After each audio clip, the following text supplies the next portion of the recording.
suggestion and should not be in any way construed as child-specific advice. The Center for Autism and Related Disorders advises working with a board-certified behavior analyst who has experience with autism before starting any intensive behavioral intervention. Any choices you make in determining your child's treatment are completely at your own discretion.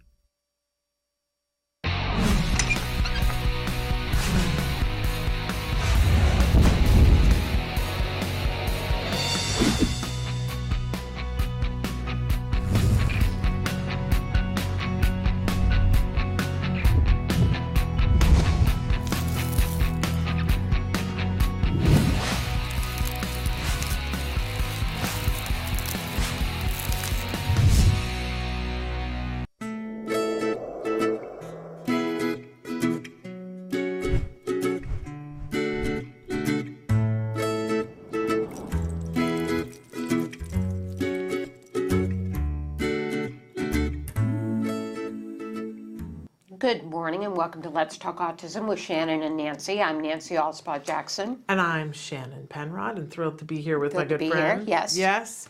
And we have a big show. It's changing even as the minutes fly by.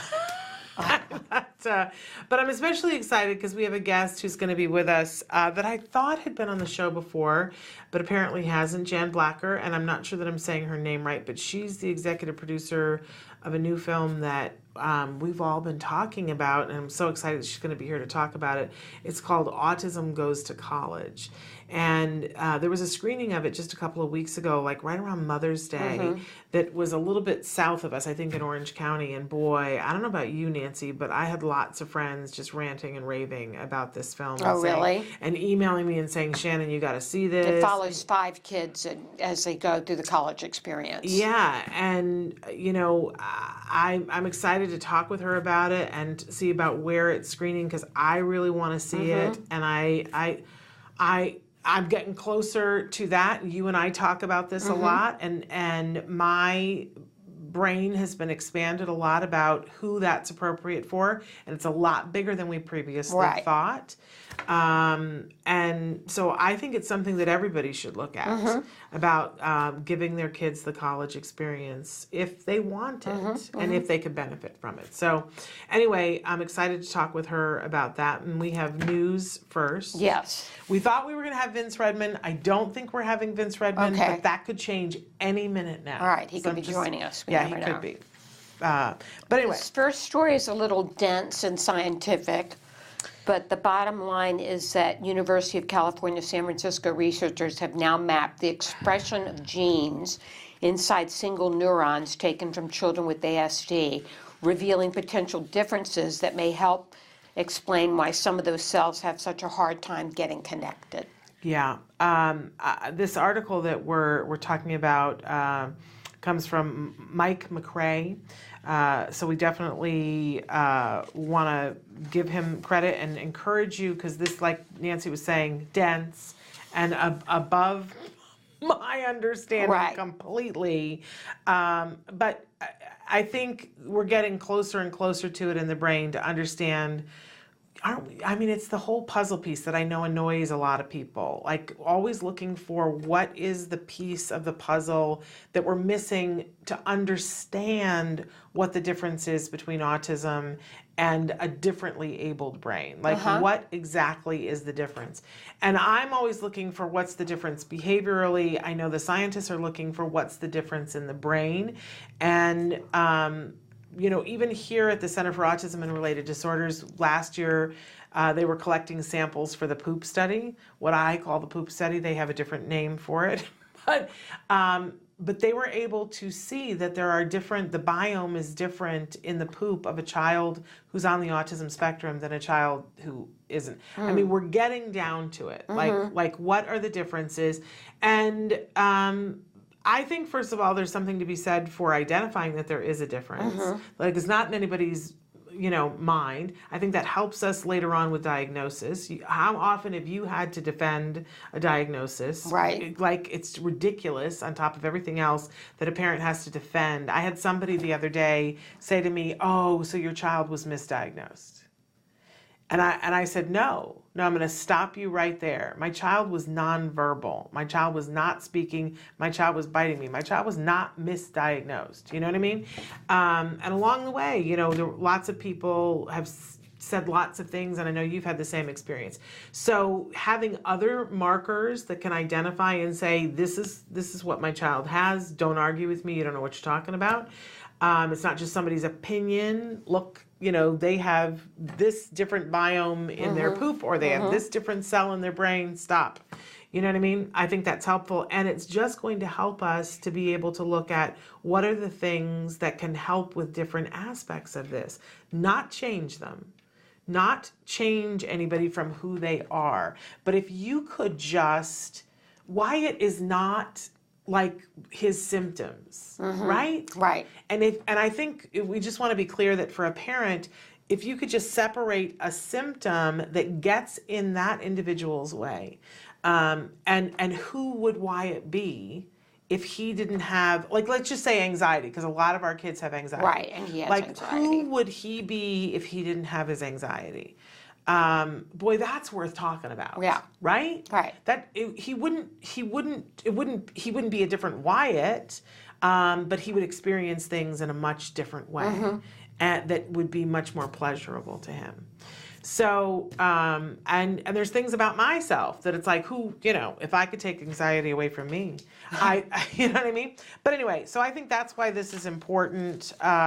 So definitely check it out. Mike McCrae, changes to individual brain cells have been identified in children with autism. And it's sort of, it's like what we would expect to find, right? But they're finding it. The science is bearing it out. And that is from Science magazine. So check that out. Okay. Do you like The Mighty? Yes. I really enjoy The Mighty. And we've had one of their directors on the show to talk about what their mission is and how important it is for him to be able to spread understanding and hope. And there's a really, I thought, very provocative and wonderful article by Megan Kolalani, Autism, How My Son is Changing the Conversation. I think it's really super worth reading.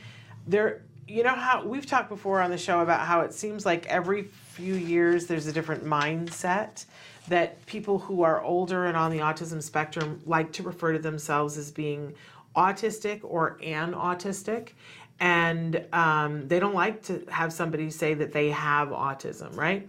Then there's a whole generation of our kids who, like my son, does not like to be referred to as an autistic. That, to him, that is just like highly insulting. But now there is this new breed of parents who are looking at their kids and saying, the world needs to stop thinking that they need to fix my kid. Right. And I sort of like on the one hand, it for sure scares me because I'm afraid that they're going to take that to the degree where they go, so it's okay that my child, doesn't do anything but spin a plate. Right. Because I don't think that's okay. I think that person has things that they want to communicate, and the spinning the plate, if all Temple Grandin had been allowed to do was spin the plate on her bed, then we wouldn't have Temple the way we have Temple. Right. And this mom does say when self-stimulatory behaviors, they are normal.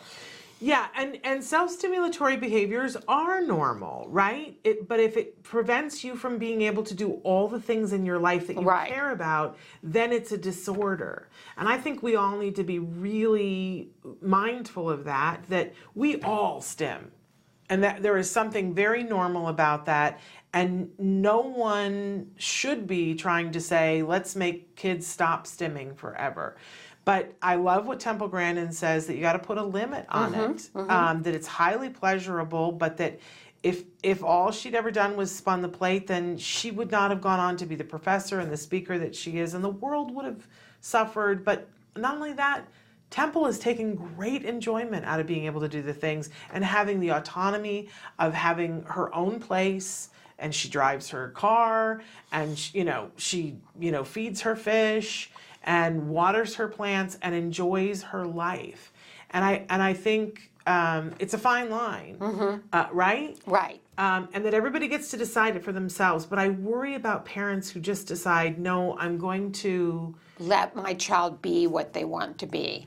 Well, at 3. Right. What my child is at 3. And it reminds me of, I always use the example of when we taught our kids to walk, right? Because some of our kids didn't particularly love the walking thing, and they all fell and hit their heads. And it was hard, and we didn't like it, and sometimes they cried. But we don't say, well, that's it. We're just not going to work on the walking thing. Get the wheelchair. It's just too hard. Yeah. We don't do that because we know that they're going to get to good things. And so on the one hand, I think we absolutely need to accept our children for exactly who they are. But that doesn't mean we stop teaching them. Right. That would never, why would we do that? It doesn't mean we stop trying to overcome deficits that could affect them later in life. And the image that I always have in my head is thinking of my son on a track, like field and track, and that he's got hurdles in front of him. And some of them he needs to learn how to crest. Like some of them are important for him to learn how to crest. There's others that can just be moved out of his way. And I want to give him the best possible experience so that he can get to the thing that he wants at the end. And like I said, I respect every parent's opinion about things, but I love that this new generation of parents is saying, hey, wait a second. Like, don't stigmatize this and say, it is a neurological difference. It absolutely is. As long as they keep saying, but I'm teaching my child understanding that neurological difference, I'm all woohoo about that. It's an interesting take. It's a very interesting read. And I do think that this is the wave of the new parent. I really do. They are not as... I mean, the old school of thought was that you had to teach a child to do eye contact to the point where that some kids were taught to do eye contact in a very scary way, where they would look at people and stare at them like this without blinking. And, then it moved to, well, that doesn't work. Let's go for a much more naturalistic check-in, like use your eyes to check in. And now this new breed of parents is questioning that and going, but why? Because that's your way, your belief Your system. way of being in the world. And I get it. I totally get it. It's just that, that's a lot of work that we have to train a lot of people that when you do a job interview, that you can't hold it against somebody if they don't make eye contact. Right. And I'm willing to do that work with you, but just know that that's a lot of work. And I know from the other end that my child had to be taught to make eye contact. That's a lot of work too. But him learning to walk was a lot too. Right. So you got to decide for yourselves. Anyway, I don't know what our third story is. I can't find it in my mess of papers. What's the difference between autism and Asperger's? Oh, yeah. Once considered two separate disorders, Asperger's is now classified as an autism spectrum disorder, which happened not too long ago. Yes, and I deliberately put that one in because it's in U.S. News, it's accessible to everybody, and there's a lot of confusion about this. And especially because a lot of people are still, of course, identifying themselves as being Asperger's. And in fact, Amy Schumer just had identified her husband as being, and she worded it exactly right. She said he is diagnosed with what used to be called Asperger's. And she said it's a form of autism. But there's a lot of confusion out there about what Asperger's is and what it isn't. And this article takes you through the whole history of when it was a separate diagnosis and now is considered under the autism umbrella. Yes. So and I know a lot of people get fatoutsed about it and think, well, why did you get rid of the Asperger designation?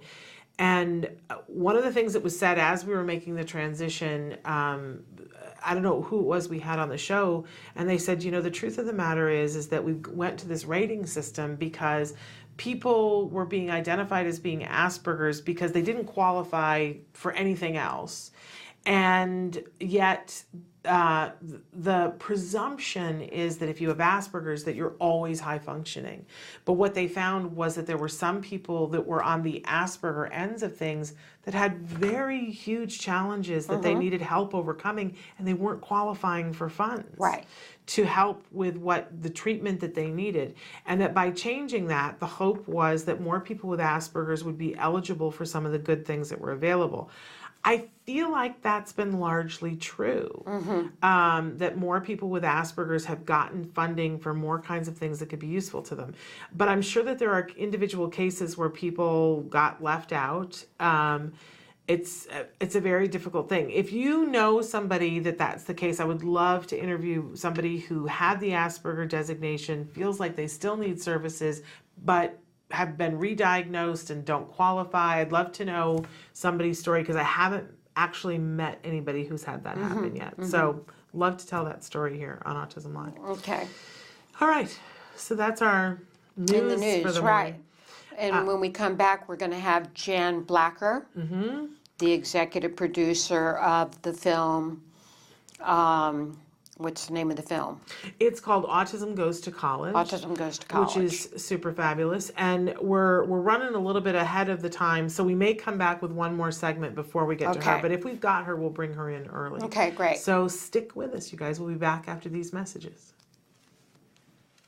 I didn't tell.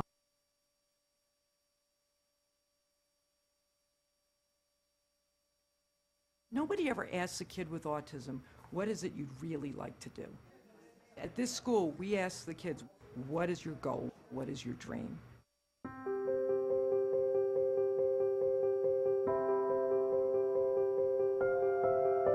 Exceptional Minds is a vocational training program for young adults on the autism spectrum who want to have careers in computer animation and visual effects. I think young people with autism are totally underestimated.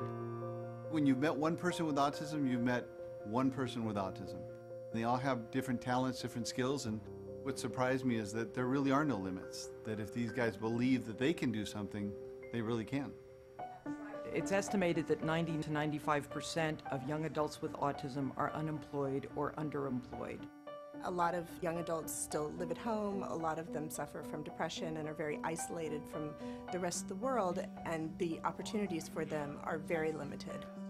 We want to develop careers for our young adults. Our full-time program runs 3 years, at the end of which we have job placement and job coaching. We have a work readiness program. We also have our own in-house studio so that when our students graduate, they can do on-the-job training and work on real projects. We outsourced about 30, 40 shots to the team here. They did fantastic work that we can put into a movie and be proud of it. It's great. I mean, we want to do it again. The studio is their first step into the professional world, the first step in their new careers as digital artists. The whole purpose is to get the students out into the real world. We all have the same dreams.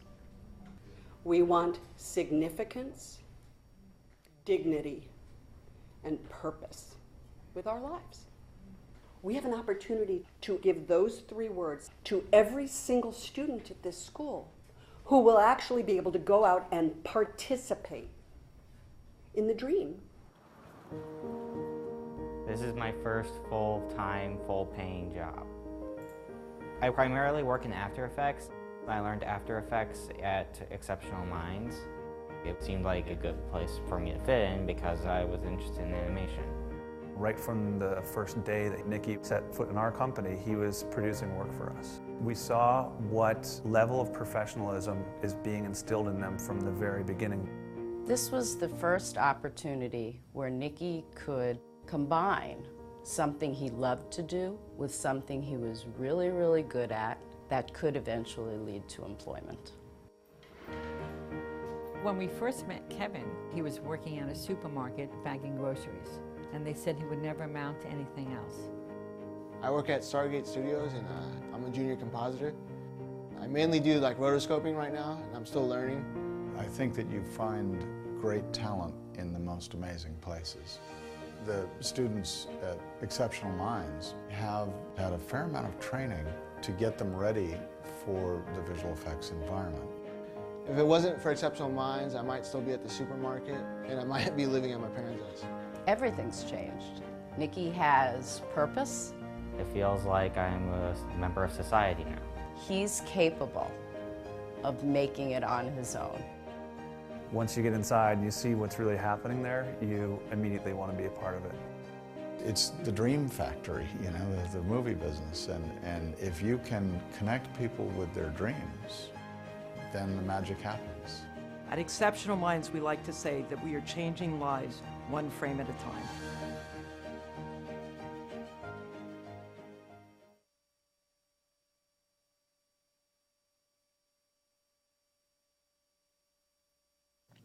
And we're back. Yeah. And I just want to say congratulations because Exceptional Minds just won the National Charity of the Year Award. That's which what you is said. like a big, huge deal. So that's a big deal. Congratulations to them. Right. So you went to a very exciting event on Sunday. I did. And, you know, Nancy, I like you would have been better there than me. Nancy dresses up well. I don't dress up well. Like there were so many people that were there. It was a black tie event. Right. And what was the name of the event and what was it for? It's called the American Icon Awards, and it was the first of its kind, and they were giving awards to 3 people, and the subtitle of the event was, these are the leaders of America, right? And which that became a topic for big discussion. But they wanted to give it to 3 people that they felt had positively affected the culture of America over a period of time and that were deserving of this kind of award for leadership. And so the big award went to Al Pacino. So Al Pacino was there and he was kind of amazing. I'm just going to say that and get a little giggly.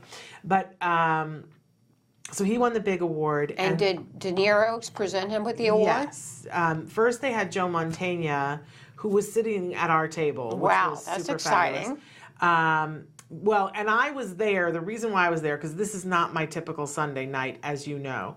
But there were 3 charities. So there were 3 honorees. Let me just say that. It was Al Pacino, Quincy Jones, and Evander Holyfield. Wow, big names. So those were the 3 people who were getting awards. And then there were 3 charities that the money that was raised at the event got split between the 3 charities. And the 3 charities were St. Jude's Hospital. So Marlo Thomas and Phil Donahue were there. I had a lovely moment with Phil Donahue, I'm just going to say. It was a very small moment, but I had a lovely moment with Phil and that I can, hold on to for the rest of my life. But so St. Jude was one of the charities. Autism Movement Therapy, which encompasses... Yeah, well, it encompasses Autism Movement Therapy, Autism Works Now, and Glorious Pies. Right. And that is all, the founder of Autism Movement Therapy and the co-founder of the other 2 is Joanne Lara, friend of the show, who's on the show on a regular basis.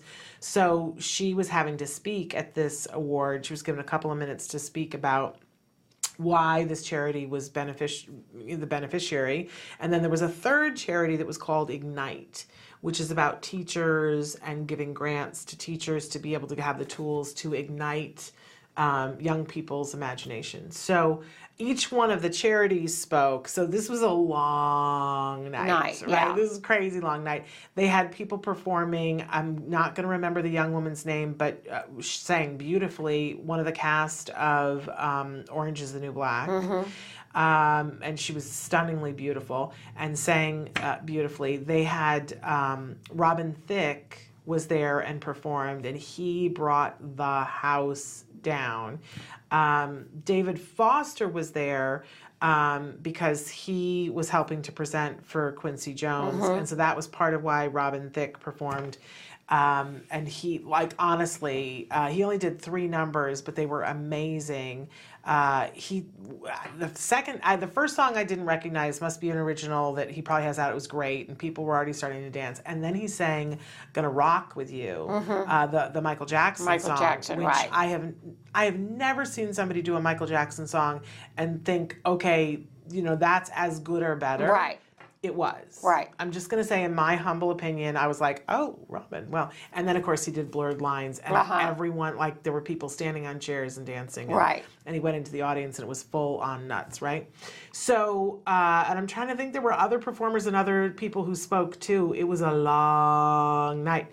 And I had, like, right as they didn't get to Evander Holyfield until 11 o'clock. Oh, my gosh. And I had to go because I had to be on a plane in a couple of hours. So I missed that whole thing, and I felt terrible having to leave. But, so you got a picture that Robert De Niro, first Joe Mantegna comes out, and he introduces the fact that Al Pacino's getting an award, and they play this montage. And the reason why Joe Mantegna was sitting at our table is because he's been a huge supporter of Autism Works Now and Joanne and everything that she's been doing. So that was why he was at our table. But so he, did the brief intro and talked a little bit about getting to work with Al on Godfather 2, I guess. Yes, he was on that. And so then they played this short clip of Al, and with his performances. Oh my gosh, he's just like, he's iconic. I mean, so it's the Icon Award. And then, so then Robert De Niro comes out to introduce him, and it was like no holds barred.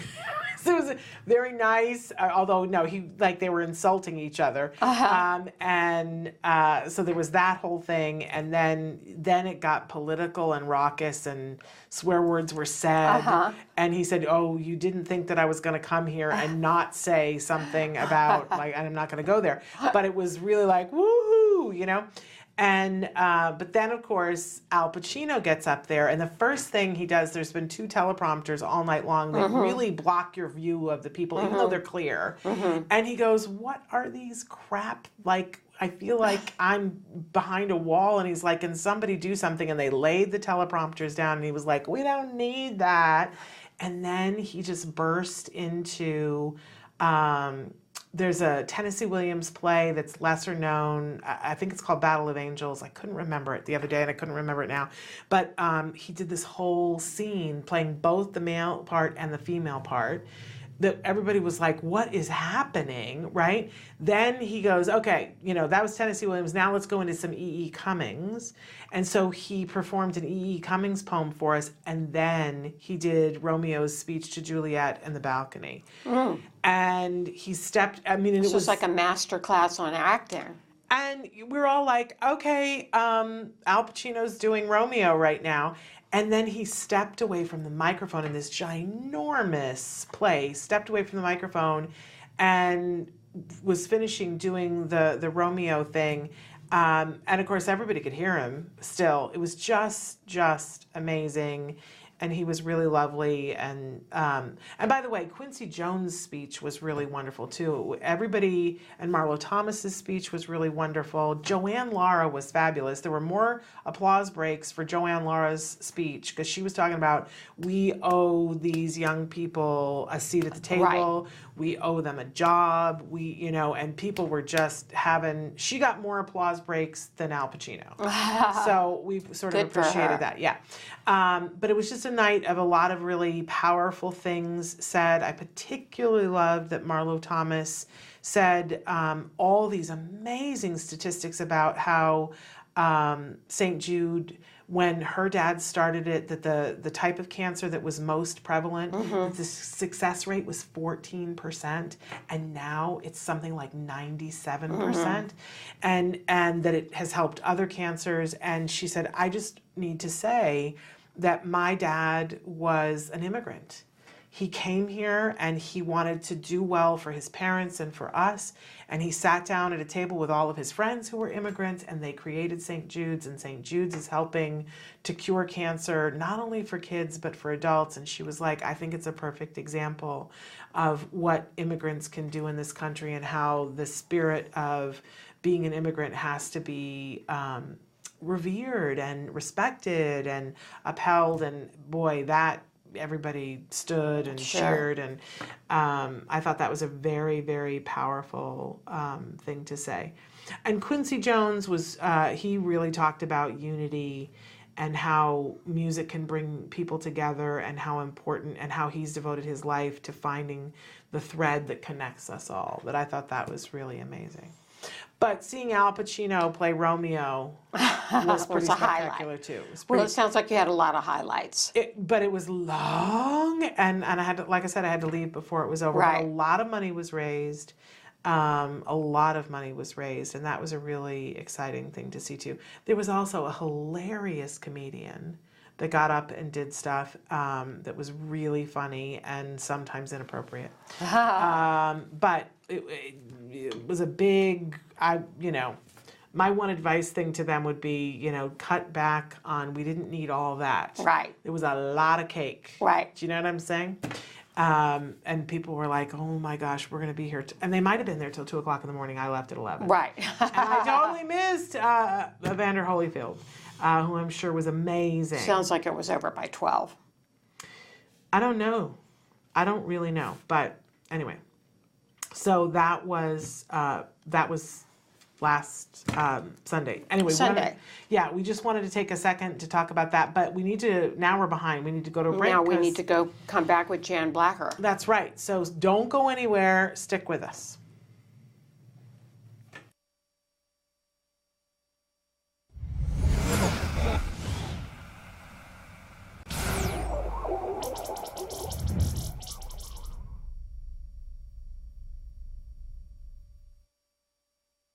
Can you say hello?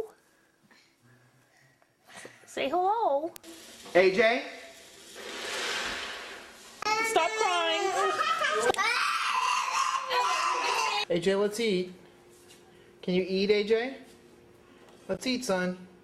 Have a fry.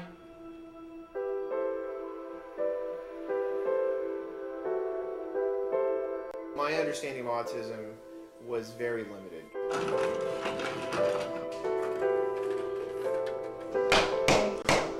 He would lick tires on cars, windows, you name it. And so we went to the 13-month checkup, and I remember our pediatrician, he said, well, he probably has autism. There's nothing you can do about it. Come back in a year when he's 3. Our initial understanding of what the ABA program was basically all we picked up from this clinic in San Antonio. He didn't pick up any signs the entire 8 months that he was there. I think the difference came when we changed vendors. We were very impressed with the way that CARD actually gathered data to be able to quantify the progress that he was making. They have a curriculum that they follow that's tailored to each child. They were identifying AJ's strengths and weaknesses. We were finally starting to see real progress. Good, AJ. Here's eggs. The first thing CARD did for us was, I remember the first time AJ said, "Mommy, I want you." And that was the most wonderful thing ever. There's hope. Yeah, That's when I knew that there was hope. I never thought that AJ would be able to say that. It was like a gift from God. It was so fantastic. With CARD, we got him enrolled in a private school. And he was in a typical classroom. He would go from activity to activity. He could sit when he was supposed to sit. He could be around typical kids. The goal is for CARD to work themselves out of a job. It's for AJ to be in a mainstream classroom with no help, and he's functional and he's learning. We're really grateful to all of the therapists. AJ would not be where he is without them, and we will never be able to repay the part of themselves that they gave to him to make his life better and to make our lives better.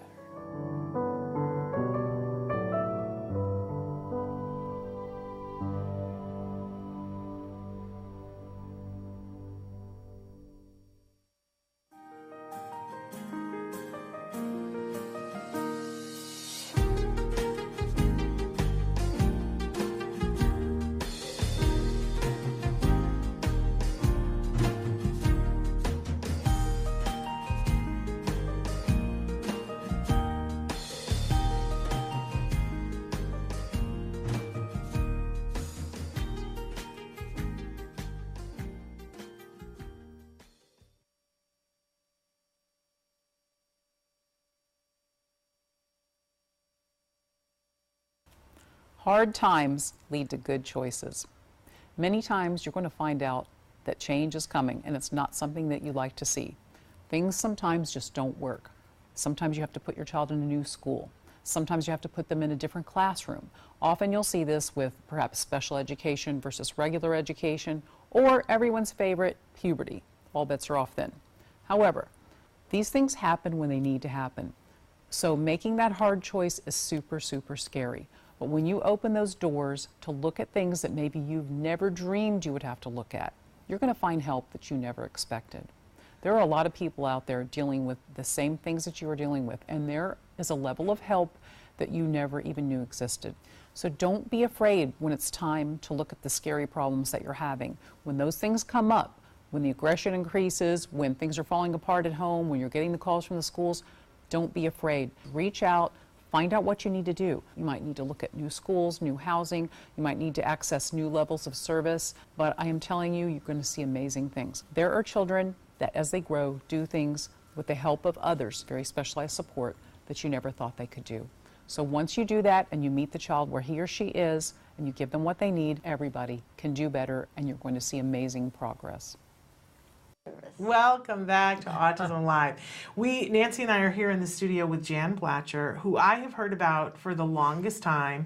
You have credits that are 68 pages long. We were to go through them, it would take a half an hour. Yeah, it would. But well, come on, I didn't have a wheelbarrow. I carried them in. Yes, you clearly are an underachiever. Let's hit some of the highlights here. That you have a PhD in special education development psychology, and you currently are an associate dean of the Graduate School of Education at the University of California, Riverside, but you also have a joint appointment as the distinguished professor in the Department of Psychology at UCLA. Correct. Such a sloucher you are. And you are the director of something called Search, which is a family autism resource center that we're going to talk about in just a second. But on top of all of that, you are now the executive producer of a film that I keep hearing about on a daily basis that's called Autism Goes to College. I get goosies even thinking about that. And everybody's been saying to me, you did a screening that a bunch of people saw, and I'm not kidding you, I had at least 8 or 10 people write to me and say, Shannon, you got to see this, you got to have Jan on the show to talk about this. We're very excited. So welcome. Happy to do it. Should we start with Search? Maybe we should start with Search. Okay. So Search is an acronym. It Okay. stands for Support, Education, Advocacy, Resources, Community Hope. Wow. It's a mouthful, but the original donors of the center also endowed us with some PR and graphic people and marketing people, and they came up with that. But it really defines our mission very clearly. And our mission began, around 2008. And at that time, there were no autism services in the Inland Empire. It was just a wasteland for everybody. But for non-English speaking, low-income, underrepresented families, it was, further than a wasteland. And even fast forward 11 years, we're still lagging in terms of LA and Valley or Orange counties. So our latest mission is to go beyond Riverside to the Coachella Valley and the desert. And maybe we'll get a chance to talk about that work, I don't know. But that's what Search is, and we offer a free screening diagnostic clinic. We prioritize families who are poor, low income, Spanish speaking. We use the gold standard instruments to diagnose autism. And that's been our main community mission. And one last thing, and I'll turn it over to you. The one thing about Search that's unique in the University of California system is that it's a true community university collaborative. We offer this free service to the community, and my goal as a researcher and professor is to train doctoral students to do research with families, to do research with children and families who are touched by autism.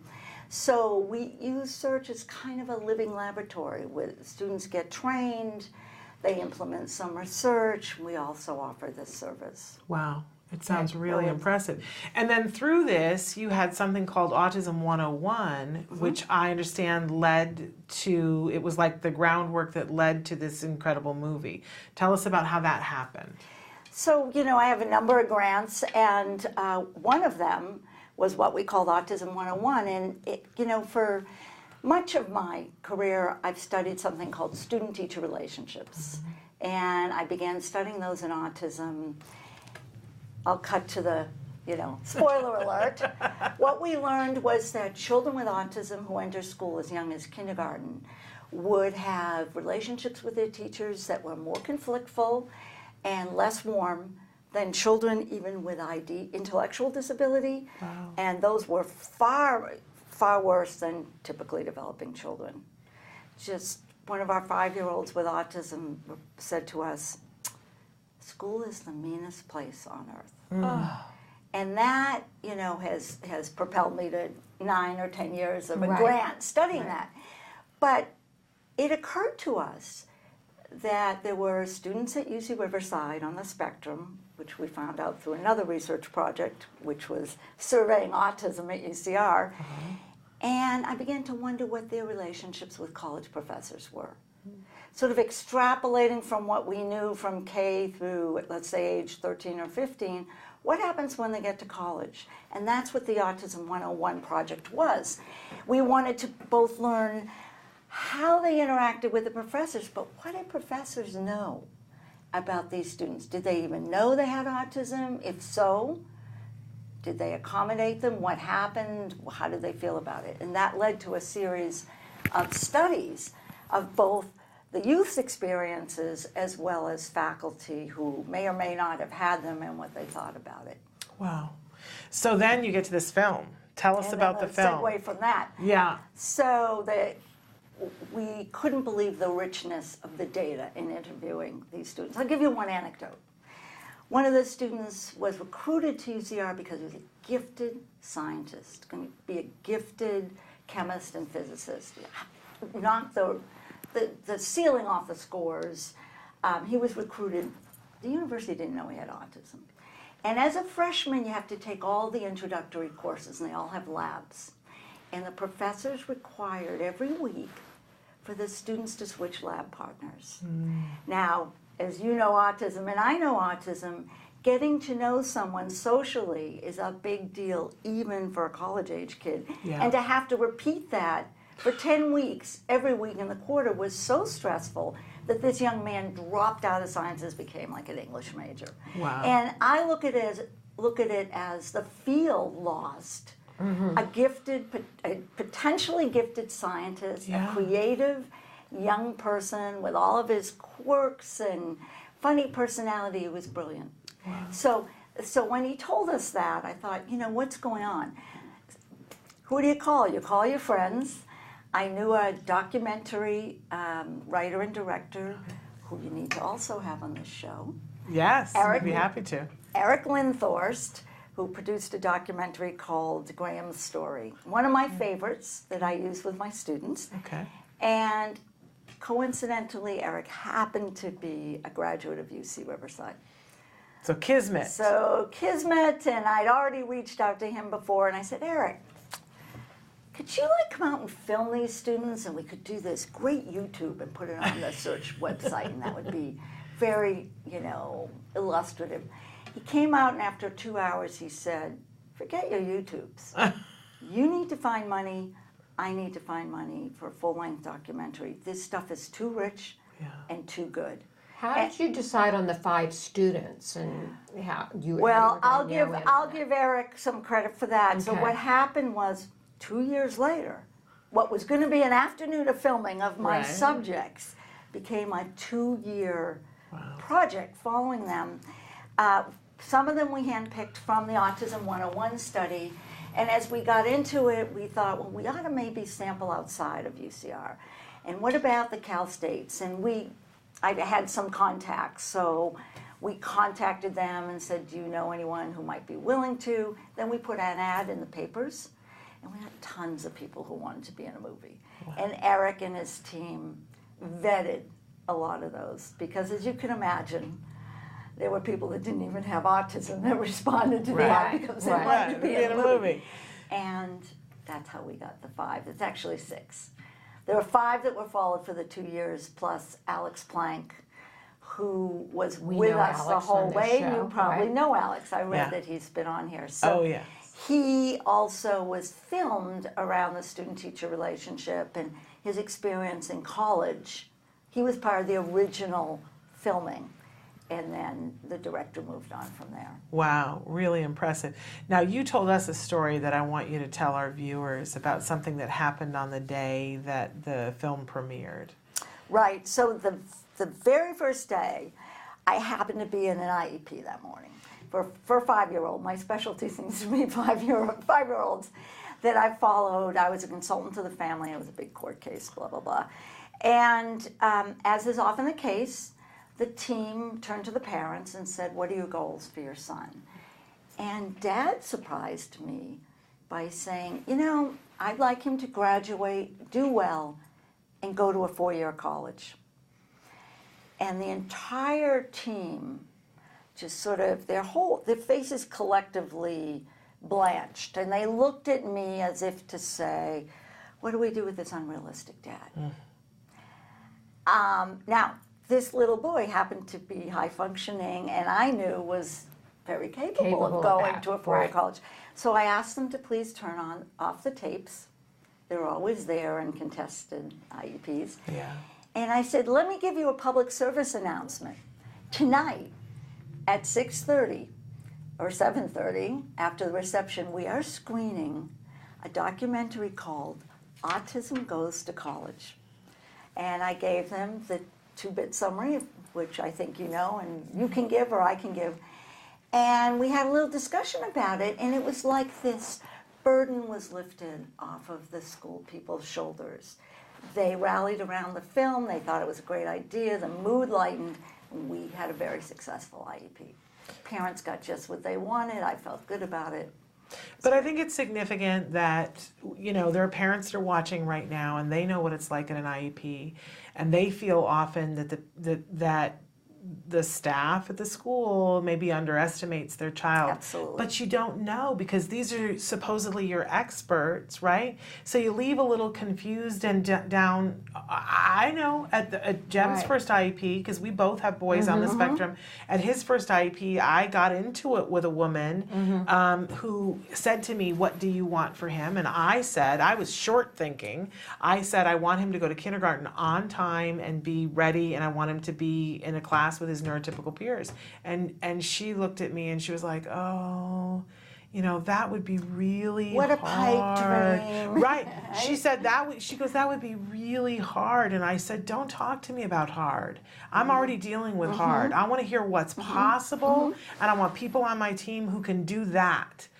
I want to hear what's possible. And they don't really like to talk about that overly much, because I don't know that they know. So I just wanted all of our viewers to hear from you that, you know, that you were seeing that at an IEP meeting too, and that we can change their minds. How can we accomplish the shift in thinking, though, on a wider scale? Well, I have some positive takeaways or for that. I've recently completed a 4-year grant funded by the Institute for Education Sciences in the government. And that was a study of the transition to early schooling for young kids on the spectrum, ages 4 to 7. And we learned a number of things about that. One is that many of those kids actually start school at or above their neurotypical peers in reading and early literacy skills. Teachers were totally unaware of that and had very low expectations for these children when they entered. Now, that grant studied a myriad of things we don't have time to discuss, but one of my key variables of interest was the student-teacher relationship. And I shared the anecdote with you about the 5-year-old who had a rough go at it.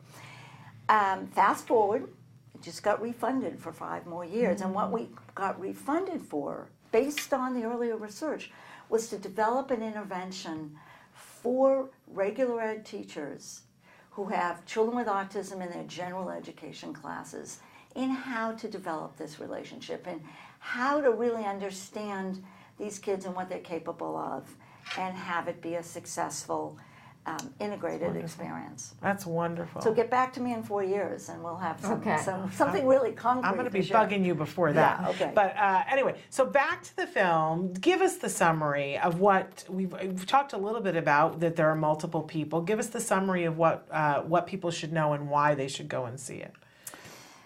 Well, I mean, right off the top, you know, Eric Linthorst and Jodie Becker, who are the two writers, are brilliant. I mean, this is really a film that, you know, it bridges the didactic autism films, of which there are all too many, I might add, and a true kind of film festival artsy document. It falls right in between. Okay. It is creative and clever and funny and warm, and people who have been afraid of autism walk out of there feeling warm and fuzzy about autism. It really does follow 4 young people into their journey through school. Plus, I'll explain who's looking back at his experience in school. So it's a wonderful perspective to have. They're not all through. They're at different stages of college. They followed one young man not only through graduation, they were at the graduation, filming as he got his diploma from the chancellor of UC Riverside, who hasn't seen the film yet, and I keep telling him he has a cameo. He's got to go see it. And so each, you know, we all know the expression, if you've met one child with autism, met one child with autism, each one of these 5 have a different journey.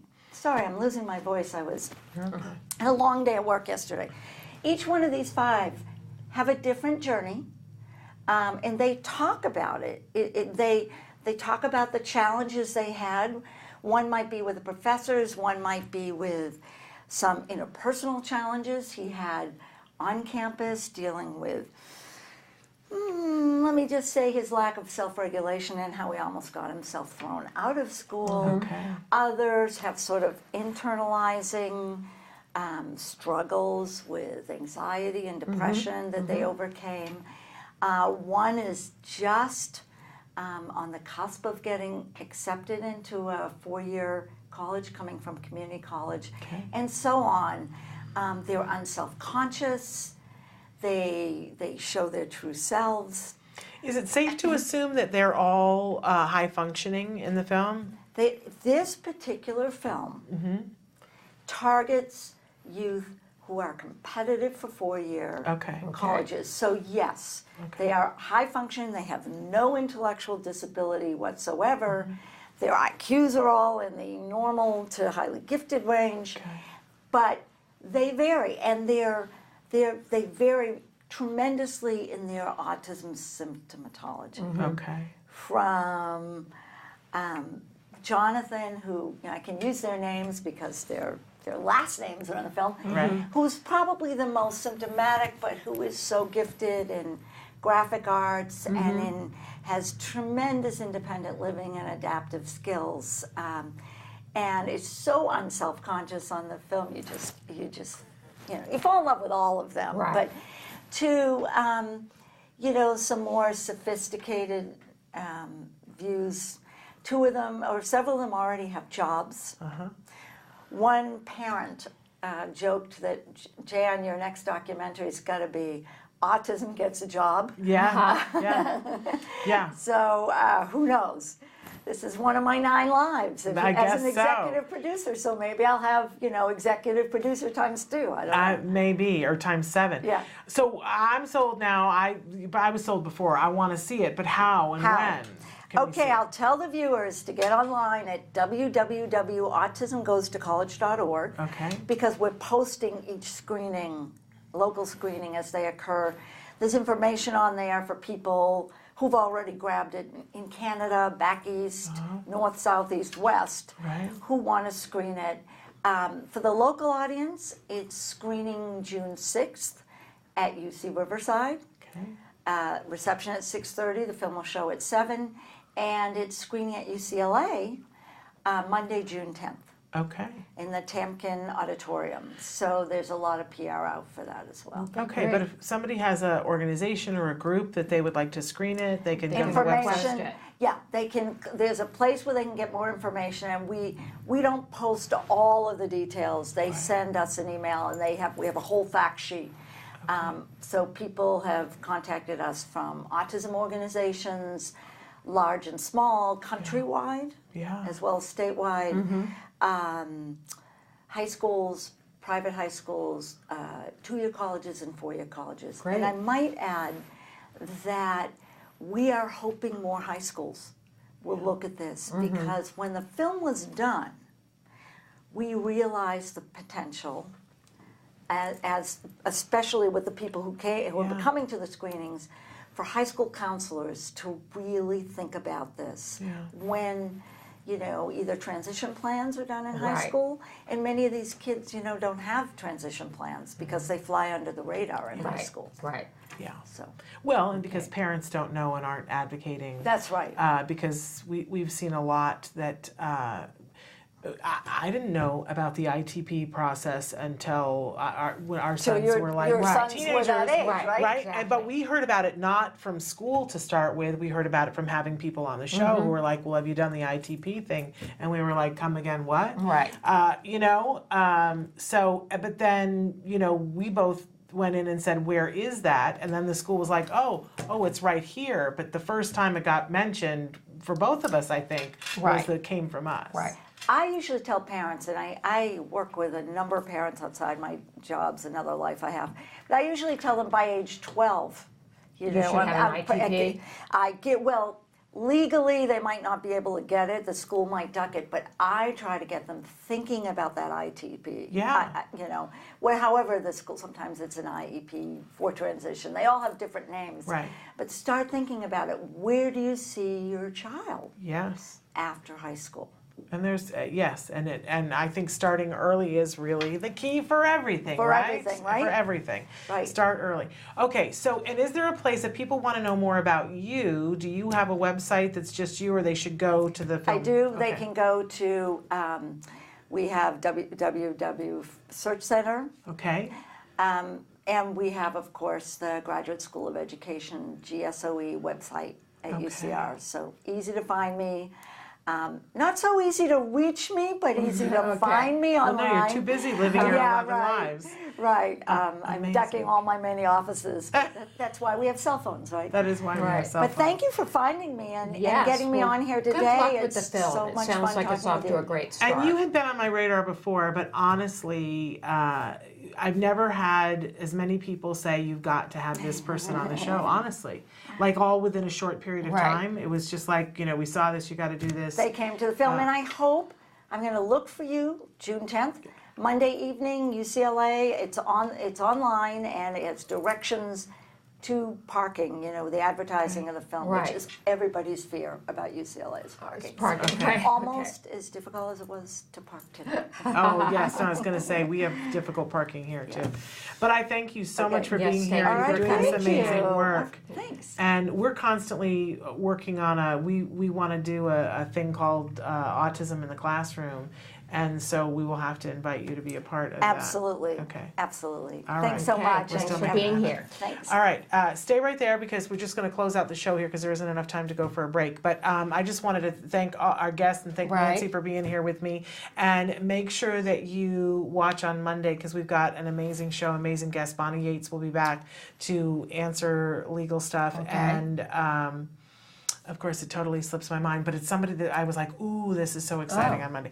I'll make sure that I post it. So an exciting show. It'll be a surprise. I know exactly who it is now because I remember because it's Memorial Day and we're still doing a show on Memorial Day.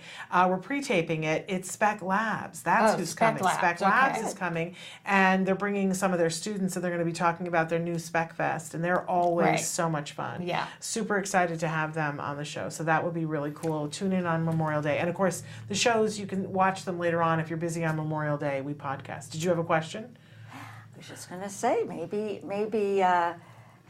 one of the principals, I don't call them actors in Autism Goes to College, but we call them principals. Yes. also might be We'd interesting for you to love, have on your show. absolutely love that'd be to. great. Absolutely love to. Yeah, we'll pen that. Have them in. anytime. All right. Okay. So until Monday, and I hope everybody has a safe weekend who's celebrating the weekend until a Monday. wonderful Memorial Day. Yes. Give your kiddos a hug from me. And yourselves a hug from me. Bye-bye for now. Bye-bye. Bye.